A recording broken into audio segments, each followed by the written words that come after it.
Hey guys, Phil here, back with another video, back on track, talking about being a tech entrepreneur. And today we're going to ask the big question, what is a tech entrepreneur and are you one?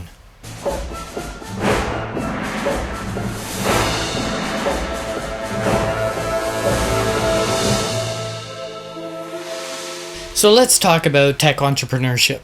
It's a bit difficult to say. I'm a bit tongue-tied today, I don't know why, but I want to go through the things that a tech entrepreneur has, the tech entrepreneur needs, and the tech entrepreneur should avoid. Those are three key things that people don't really seem to understand when I talk to them, at least. What does a tech entrepreneur have? Who are they? And normally, a tech entrepreneur has a background in technology. It's a bit of a giveaway in the title, but there you go. And that means they're either coming from the development side of things or the engineering side of things. That's the kind of tech entrepreneur that I'm talking about.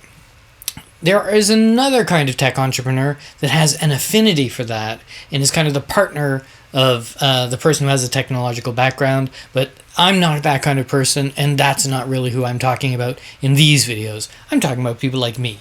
People who have a background in technology in one way or another. But, unlike a lot of people who work in technology, a tech entrepreneur also has the ability to focus on solutions, not specifics. So, a tech entrepreneur needs to be able to come up with the ideas for products and services, not be focused on the minutiae of it. And that falls on immediately to the next thing, which is they have to be relatively technologically agnostic.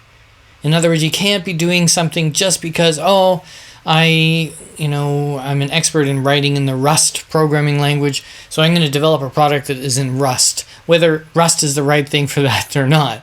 You shouldn't be like that. You should be technologically agnostic. You should say, here's the product or the service that I want to create. What are the best technologies out there to let me bring that to market quickly and easily? These are important factors as well that we're going to talk about in another video, but to bring that to market quickly and easily.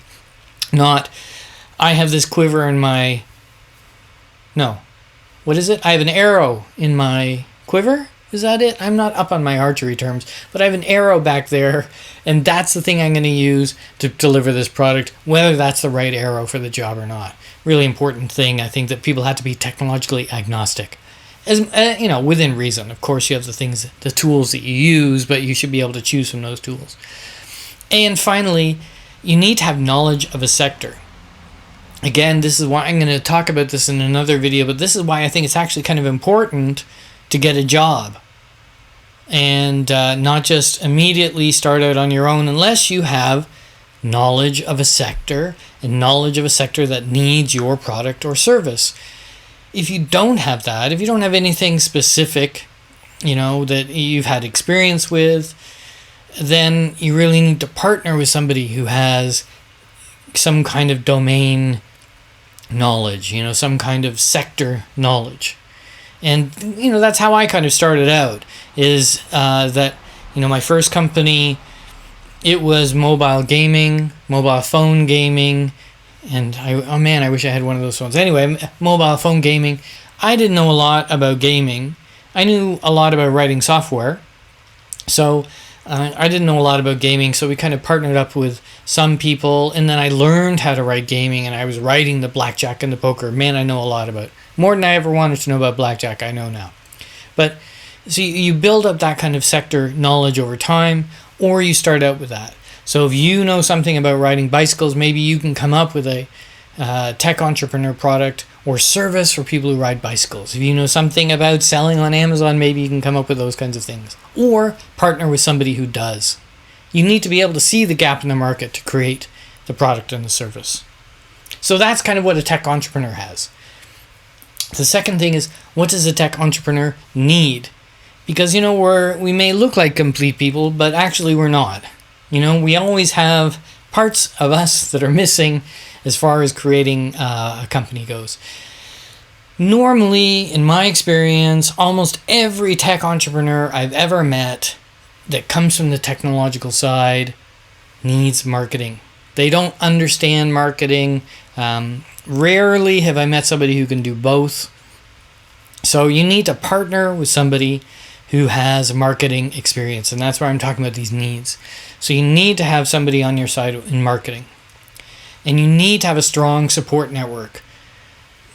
Let's face it, your company is probably not going to make money for a little bit of a while, so you need to have either some kind of financial support, either savings, or a partner that works, or living at home with your parents, or whatever it is. You need some kind of support network behind you, and you need some kind of support network in the sector as well, because you're going to have to go out there and say, look, I'm working on this thing. Can you take a look at it for me?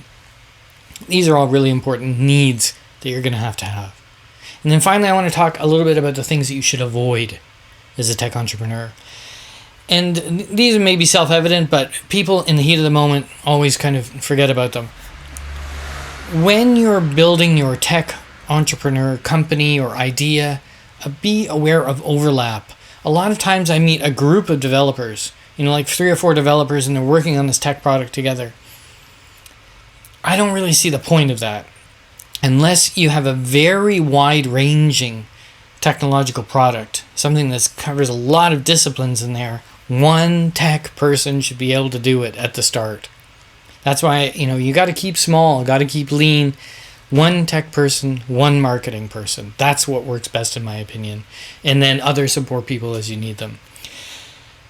And following on from that, perhaps because you have so many tech people, is the overreach. Don't try and create something that's way beyond your abilities or your understanding. Let's focus on creating something small that addresses a need, either product or service. Don't overreach. We want to be, maybe we want to be Elon Musk and create spaceships, but most of us at the beginning are not going to do that, and he didn't do it at the beginning either. So, don't overextend. And avoid early investors. I'm going to do a whole other video about investors. I'm not a fan of investors, and so I'm just going to say that. Avoid early investors at your peril. Do not take money or obligations from somebody unless you really need it. And finally, avoid waiting too long. Build your product, get it out there, get people looking at it, get people sending you feedback, and move from there. Don't sit in a room and create what you think is the perfect thing. This is a kind of a cliche, but people are still doing it. I met a guy here in Japan who'd been working on his solution for 18 months. And of course, his solution now is out of date. It was a great idea 18 months ago. Maybe by now somebody else has done it, though I don't have a problem with competition. Again, I'll talk about that in some other video. But, he's just kind of missed it. Get out there. He'd wasted all that time, invested all that time on something he didn't know was going to work. So there we go. Those are the has, the needs, the avoids of a tech entrepreneur.